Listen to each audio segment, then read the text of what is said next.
Hello everyone, I want to show you guys this awesome AR that I have here that I was shooting here today. This is a 10.5-inch barrel. It's a Palmetto upper. I have a Core Valley linear comp on it to quiet it down a little bit.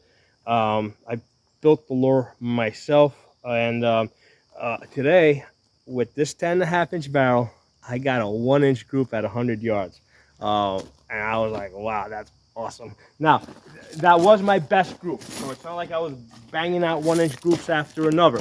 I got a significant amount of 1.5-inch groups. Okay.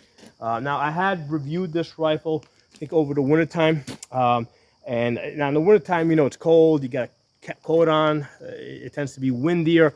So in the wintertime, when I shot this, I hit a 2-inch group, and I'm like, wow, this rifle has some serious potential to do better. So lately, I've been traveling to a different location where I've been able to do some distance shooting, and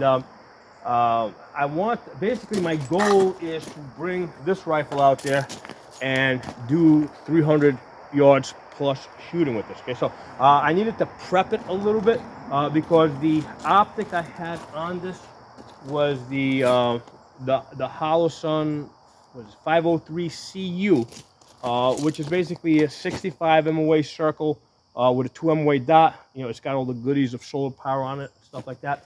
But it doesn't have a bullet drop compensator. So what I put on it is the Holosun 503G.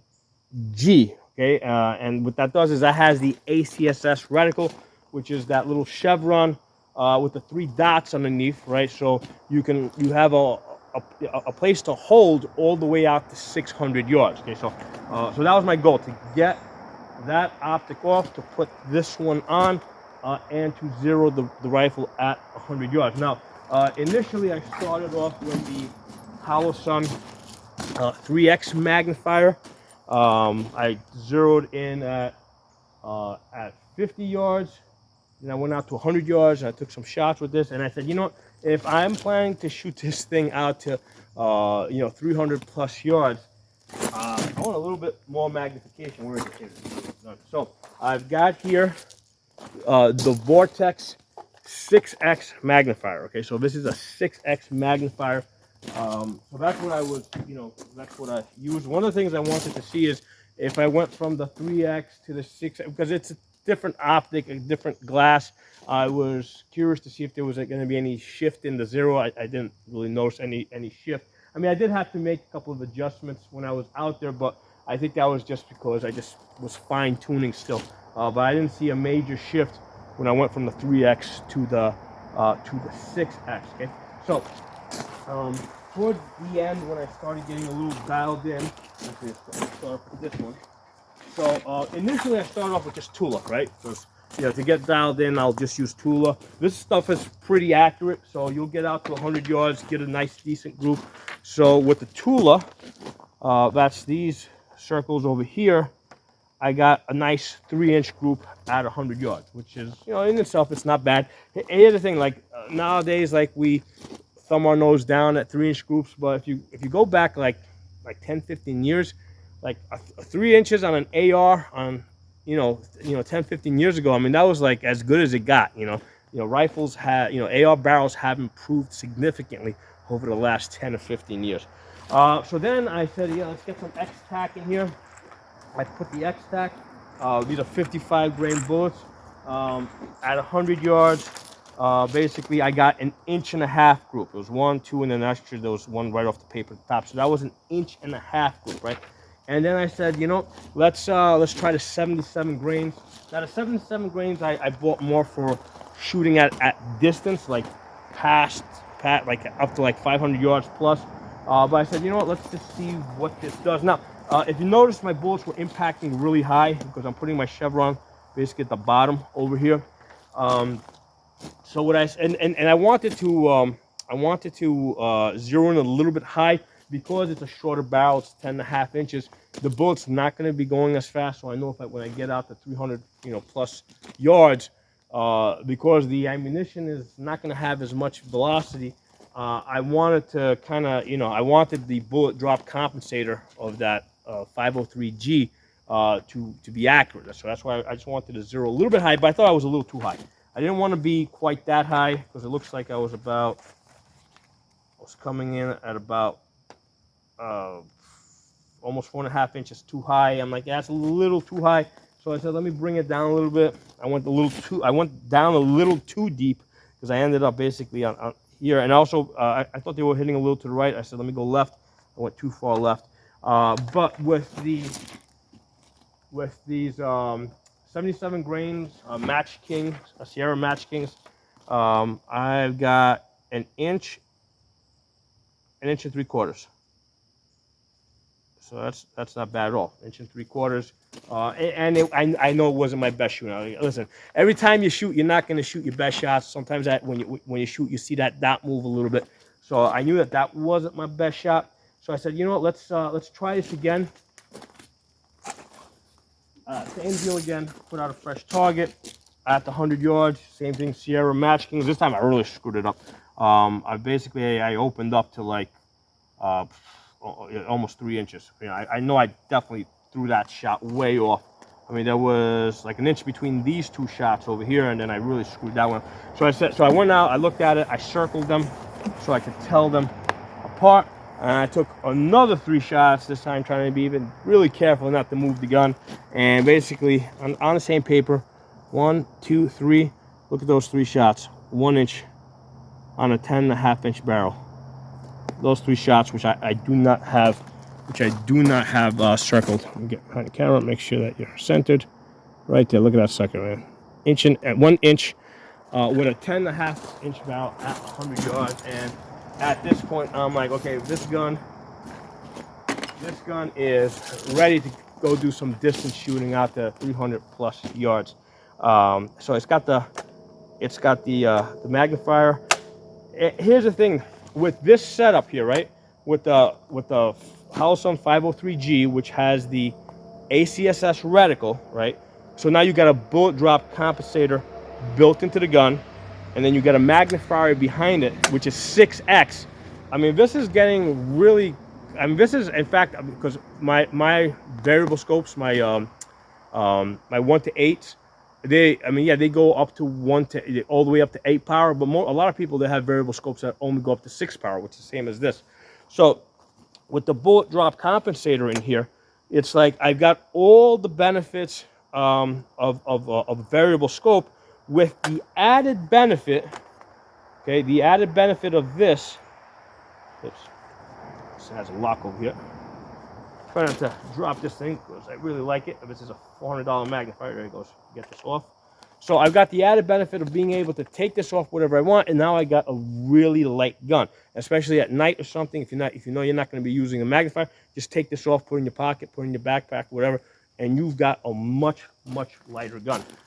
So here's the thing, especially when you take into account the 503G, which has that bullet drop compensator. Let me see if I can get behind the camera, show this to you guys. Let me take it apart so you guys can see the reticle in case you guys are not familiar with it.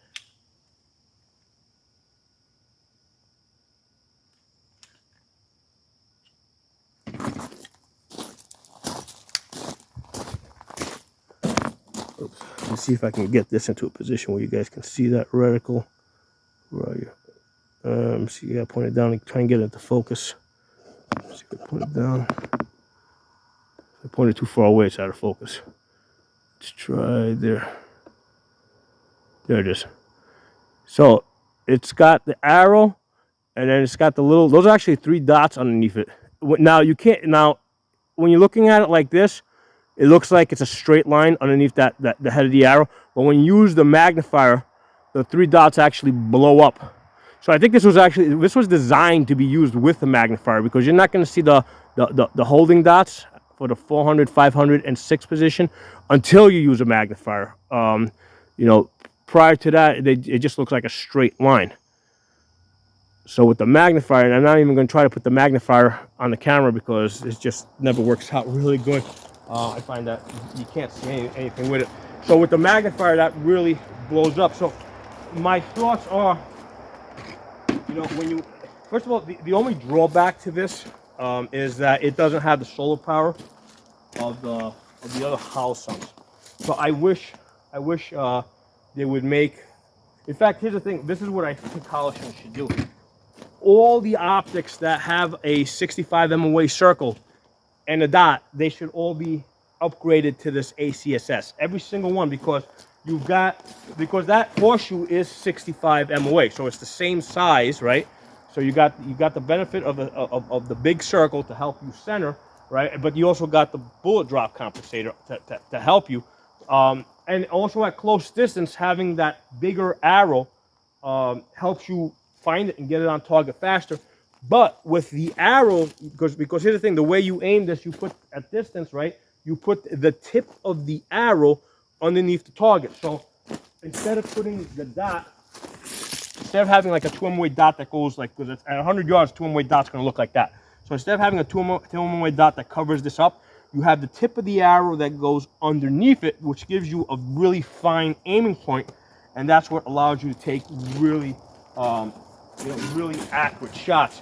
And I just wish Holosun would work out a deal with Primary Arms and pretty much use this ACSS on everything, pistol optics and rifle optics. I mean, it's just better. You've got all the benefits of the standard donative deck, right? The 65 MOA circle with the dot. Yeah, let me show you guys. This is, point this down so you can get in focus. So that's kind of like the standard that you normally get with the Holosun, the donative def 65 MOA circle with the dot. Well, that other design, the ACSS design, gives you all the benefits of this with the built-in bullet drop compensator. See if we can get it out there a little bit. Oh, actually, this one's focusing out there. So you got all the benefits of the dot plus the I'm sorry, you got all the benefits that this circle with dot gives you, plus you got a bullet drop compensator. So I think that Holosun should just put this optic on everything. I'm sorry, this reticle rather on everything. This is the winner. This one is, because you can. I just wish I had a green version of this. Where are you? Get into focus here. There it is.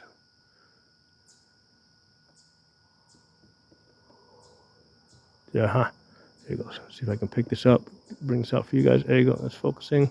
Stay focused. There we go. We got it out there. Good. I just wish I could show it. Oh, we lost focus. I wish I could show it to you with the magnifier, but it doesn't work out. That's, I mean, for all intents and purposes, these two reticles are like this, the same at close distance, but you have the advantage at longer distances of having that built-in bullet drop compensator. So the one thing I don't like about the 503G is that it doesn't have solar power. Okay, so you got the battery only. Now it does have the auto sleep and shake awake. So I think this battery has been sitting in here for a couple of years. Now this was sitting on a rifle I wasn't using too much. So it's been in there for it's been sitting on a Ruger 1022 for I think almost 3 years at this point. Not using it, so I just picked it up today. And I don't turn it off; it's just always on. Picked it up today and it's working fine because of that auto sleep. But here's the thing, like, I really wish it had the solar power as well, because when you put the magnifier behind it, put the magnifier back on this. So when you put the magnifier behind this, you've got no place for backup sights, okay? In fact, if I was going to put backup sights on this, the only place where I can possibly put backup sights is in the front. I would have to put my rear flip-up sight here and my front flip-up sight there. And I know it looks awkward, but it works. I mean, I've tested it. You can look through this. You'll see the rear sight. You'll see the front sight. You can line them up. You can take your shot if this system were to fail. I normally don't keep it on there, but if you were going to send me out into the jungle somewhere on a mission, and my life really depended on the gun, I mean, I don't care how awkward it might look. I don't care how people might look down on it because it's not proper, because it's not like technically correct. But if you were going to send me out into the jungle somewhere where I wasn't going to get resupplied, I only had one gun, yeah, I'd put a rear sight here and a front sight over there, and I got backup sights on the gun. And if it fails, you can always move your rear sight back. So just because you start off here doesn't mean it has to stay here. Down the road, if you can, if this fails, obviously you don't need the magnifier. You can pull, take all the electronics off and just move your rear sight to the back. Take a couple of shots to re-zero. I find that if you move from here to here, there's not that much of a difference. You're not that far off within 100 yards. And at that point, if your optic fails, your magnifier fails, you're not doing offensive operations. You're on full defense. You're basically at the back of the line. You're not going to be leading the charge into anything if your optics fail. So that's what I wish. I wish they would give me a 503G that was solar powered, or make all the other, make everything else, give everything else that ACSS. It's just better. I mean, I shoot every day. I shoot day, night, short distance, long distance. It's better. Okay, now the other thing I'm going to say is what I was starting to say. With this setup here, I got a 6X magnifier. I got a built-in bullet drop compensator onto this. I've got like almost all the benefits of a variable scope. The variable scopes usually weigh about 1.5 pounds. So with this, I have the option of taking this off, and I got a light gun. So if I'm going to put a variable scope on a gun, I want a lot more than just magnification and a bullet drop compensator. Okay, I want to be able to do some serious range estimating. I want wind holes. I want a mill grid, so I can communicate with other people and tell people, where to look and direct them to, certain mill points. So this type of a setup given that it works so well, right, and it's so light and so convenient, makes I want, if I'm going to put a variable scope on a gun, I want a lot more from it. Okay, I have very high demands from a variable scope that weighs 1.5 pounds at this point, given that this setup over here works so well and has the potential to be so much lighter. So it's not like I don't like variable scopes. I do like them, but I just want a lot. Here's the thing. The typical variable scope that goes on top of a rifle weighs 1.5 pounds. That's almost as heavy as a laptop. Okay, so if I'm going to put 1.5 pounds scope on top of my gun, I wanted to do some serious computing. Okay, so one other thing I want to mention today that I've been discovering, I bought these Pelletors. People have been telling me about these for quite a while ago, and I was like, I got earmuffs, they work good and all that. And then finally, I'm like, you know what, $100, let me get them try out. So I got them. Now I do have other electronic earmuffs. The other electronic earmuffs that I've had, usually when they go like this really close, they start like screeching, and and also even when you're wearing them, they sound like shit. These Pelletors are really nice, but here's the thing that really stands out. In the past, I have found that when you're shooting AR pistols, they're very loud. Okay, that's why even with the linear comp on it, I find them that they're very loud. That even with the ear protection, I mean, if I shoot 100 rounds or even 50 rounds, I will typically start to get a mild headache. Okay, with these Pelletors, man, I was shooting this AR pistol today. I feel good, no headache. The gun didn't even sound that loud when I was shooting them. I'm gonna do probably a full review on these next week, but these Pelletor earmuffs make shooting this AR pistol a lot more pleasant. Okay, so I just after having used those earmuffs for 2 days, I'm really happy. I mean, I'm really happy with them. It's really increased my shooting pleasure with the AR pistols, which are annoyingly loud usually. But yeah, today I didn't feel like the gun was annoyingly loud. So a lot of information in this video. Like I said, I don't even plan this stuff. I just shoot what I do. I do the things I do every day, and as things come up, as I make observations, as I learn things, I just share it with you guys. So if you got, drop some comments below, give me some feedback, let me know what you guys think. Any of your own ideas, please drop them below. Right now, I've only got 2 channels up and running. I got Absolute Gun Rights and Pocono Shooting. My Safa channel, that's on the 2-week suspension. I hope you guys got my messages and came over here. I mean, because, we talk about a lot of stuff on this channel that the anti-gunners don't like. Okay, so they're always going to be after me. So that's why we got backup channels, That's why I need you guys, you know, to be on a couple of my channels. So if we lose one channel, you know, there's someplace else where you guys can, you know, can have fun with me, right? Because this goes both ways. You know, it's like I learn from you guys learn from me. You know, information goes both ways here. So thanks a lot. We'll talk soon.